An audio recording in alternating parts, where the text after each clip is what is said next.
Welcome to the Imaginative Storm Writing Prompt of the Week session. I'm James Nave. I'm Allegra Houston.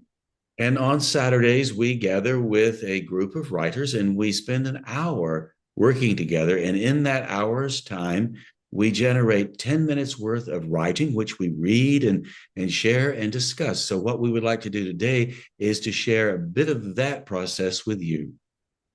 And that hour can be anywhere in the world. As we're recording this in November 2024, Nave is actually in Manila, and it's 1:30 or 2:30 in the morning right now. People Zoom in from all over the world to our Zooms: South Africa, Bangkok, Tokyo, Sydney, England. And if you would like to join us on one of these Zooms live in person, just join our mailing list at imaginativestorm.com, and then you will discover all you need to know. So So, that's how moving we do on. it. Yes. Okay, well, so moving on with, if you want to join us, we'd love to have you. If you're not able to do that, you're here now, and we appreciate that. So, what we'll do first, we're going to share the image that we shared with all the folks on the call today, and you will have a chance to look at that image for 2 minutes. And during that 2 minute period, we'd like for you to generate words or phrases based on your emotional, intellectual response to the image. Just let the image inform you. Let whatever pops up pop up. First thought, best thought. You may have heard that before. And take 2 minutes to jot that down. And so we Just will. just a list of words or very short phrases. This isn't joined up writing yet. Okay, so here you go. 2 minutes starts now.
After everybody has made their personal list of words, we go around the Zoom room and ask everyone to contribute one item from their list. And that way we create a community list, which functions kind of like a collective imagination.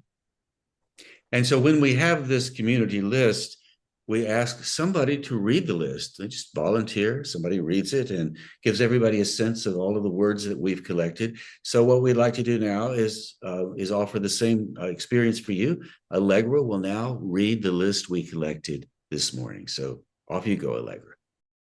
Heavy crimes, pillow lips, hope flies in the open skies, soft takeoff, soft landing, elegant, 3 wishes, my dream 2,000 nights, kiss, remember me, tassels, I love them, watercolor comfort, suction, suspended animation, unflappable, see inside, Stitched and stuffed. It's not in our blood. Patterns of diamonds and stripes. Mom, racing stripes. Enough happy thoughts. Cast a small shadow. Floating comfort. Magic flying pillow. Its shadow hurries to catch up. Whee! Gone without diamonds. Tassel. Big squeeze. Fat and fluffy bouncing up and down. Cheap seats in back. Strawberry blonde. Find your way home. Tiny Chardonnay. So that's our list this morning. And if you were keeping count, or maybe if you were thinking that's a rather long list, we had 33 people on the call today, and we were able to allow all 33 people to generate their 10-minute piece of timed writing, as well as put them in Zoom rooms and have them read their work. So what we would like to do now is ask you to take your personal list and the community list that we've now offered you. You'll have that on the screen as you work with this, and do something with both of those lists in Or respect not. or in respect to letting the list inspire your writing. Or not. So it's up to you how many or how few of the words from the lists you use. You may like to play around and kind of get up a bit of momentum by pushing lots of these words from the lists into different arrangements, and then kind of see where your imagination starts to take off from. Or maybe there's just one word on one of the lists that kind of grabs you immediately and you want to just take off from there. Maybe you won't return to the list at all. That's fine. You do it however you want. You can write fast or slow, long or short, coherent or incoherent, whatever you like.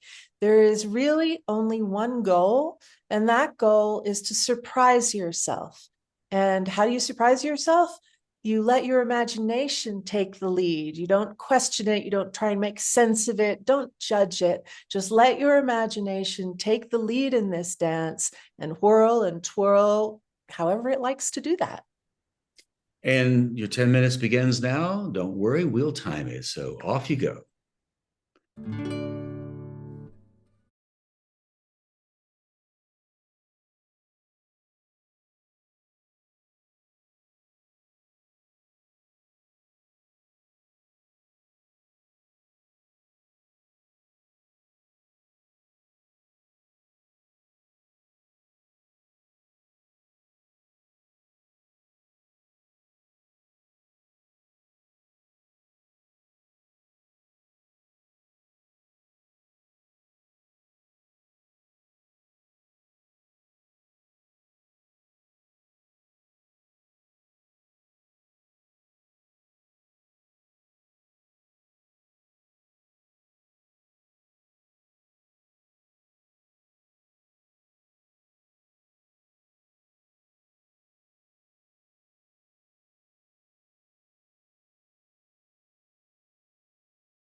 So now you have a brand new piece of writing, something didn't exist before the 10 minutes that you just spent.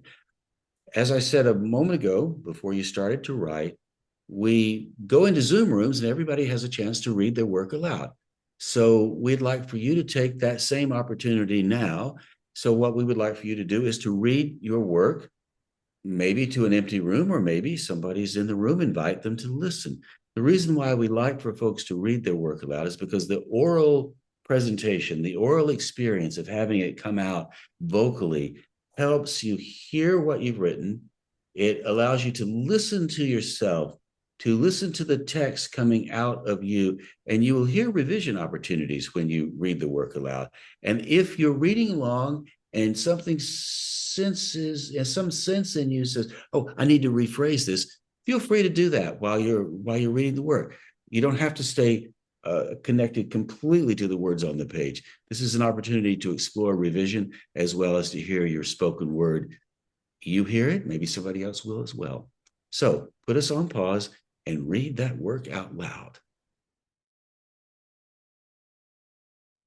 So we hope you did read what you wrote aloud, as well as a fabulously powerful tool for revision. Reading aloud is a tool for taming and retraining your inner critic, because when you read aloud, you're less critical, you're less judgmental, and you actually get a little physical jolt of dopamine when you read something that strikes you, that you like. And that reinforces the surprising yourself when you write. That reinforces your desire and your interest, your curiosity in writing what you don't know. And So, so, oh, go ahead. no, go ahead. I was going to move on to credit the picture. What do you want to do? Sometimes Allegra and I, when we record these, we have these long conversations, and so we interact quite a bit. So we invite you to just enjoy our interaction. As you can tell, this is not scripted. So I was just going to credit the picture, which is by Kristin Bortles, and I will put the link to her website in the text below this video. She is also the artist who did these stencils here on my kitchen wall. And Nave will tell you about the Imaginative Storm on Circle. So we have a community which is called the Circle Community, and it's on a different platform. It works a bit like Facebook without all the ads and all the other bells and whistles Facebook has. So on the Circle Community, every Saturday and Thursday, we have gatherings on both Thursday and Saturday. People will generate work, and then they go to the Circle afterwards and post that work for others to read and others to interact with. So if you post your work on our Circle, we'll be able to read it, see it, get a sense of it, as well as make some comments, and other people will too. So it's a way of just letting your voice be heard within our community, which we always are pleased to have happen. We would love to have you join our community. And just one thing to add to what Nave just said, those comments that you would receive if you post your work on the Circle will only be appreciative. That's one of the other advantages of 10 minutes. Criticism is absurd of a piece that was dashed off in 10 minutes. So we're really only looking for what pops, what's intriguing, what's surprising. And this, of course, is, very helpful in motivating you for your writing and giving you energy and momentum to carry on. So this is how you reach the Imaginative Storm on Circle. Here is how you get to the Circle community. Go to imaginativestorm.com, scroll across the top navigation, and you will see community. A drop-down menu pops up or drops down, and you'll see Imaginative Storm on Circle. Click on that, and that will take you to the community page, this particular part of it. Click on the image, and that will take you to the Circle site. If it's your first time, it will ask you to make a login name and password, but it's free. And once you've done that, you can explore the other parts of it in this left-hand navigation column, or you can just go straight to prompt of the week. And there you will find an archive of all the prompts we've done every week for more than 3.5 years now. And the most recent one is at the top. When you click on one, You'll see what it is. You'll see a link to the YouTube recording. You'll see the image, and you'll see the word list. And then you'll see, as you scroll down, you'll see what other people have written. Sometimes people upload an audio of them reading it. And other people can comment on what they liked about what people have posted. And if you go all the way down to the bottom, you'll see a box that says, what are your thoughts? And that is the place to type in what you wrote to the prompt. So now you know how to allow us to read some of your work. So as we close, I'd like to tell you that we do welcome anyone on our Thursday calls and on our Saturday calls. Thursday, you can come at 6 p.m. Eastern time, imaginativestorm.com. You'll find the link at the very bottom of the page. And also on Saturday, it's noon Eastern time, and we welcome you then as well. I'm teaching in January. This is in November 2024, January 2025. I'll be teaching a 10-week course based on our book, Write What You Don't Know. I work out of this book. It's kind of messy because I have torn it up quite a bit teaching in it. But we have a great time. So if you're interested in going deeply into our methodology, the Imaginative Storm method, by way of writing what you don't know, discovering those things that are in there always that can bubble up, we welcome that. We also have an audio course. If you're not able to come every Tuesday when we teach this course in person, on Zoom actually, you can sign up for that. And if you are available on the 18th of December in the afternoon, you can come to Imaginative. I'll not come to Imaginative Storm. I'm so wrapped up in Imaginative Storm, and it is late because I am in Manila, and it's in the middle of the night. But that, following on, I'm going to be performing A Child's Christmas in Wales by Dylan Thomas on Zoom. And it's my gift to the world. And if you'd like to come and hear me do that, it's a 23-minute piece. It's all memorized. I've been doing it for years, and I love doing it during the holiday season. So you can come to that as well. So there you go. Lots to do. Thanks so much for tuning in. Anything else to close, Allegra? I don't think so. You can see all that we're doing with books and courses and workshops at imaginativestorm.com. So please do visit our website, and please do consider joining us in person one Saturday or Thursday. Till then, see you soon, we hope. Goodbye.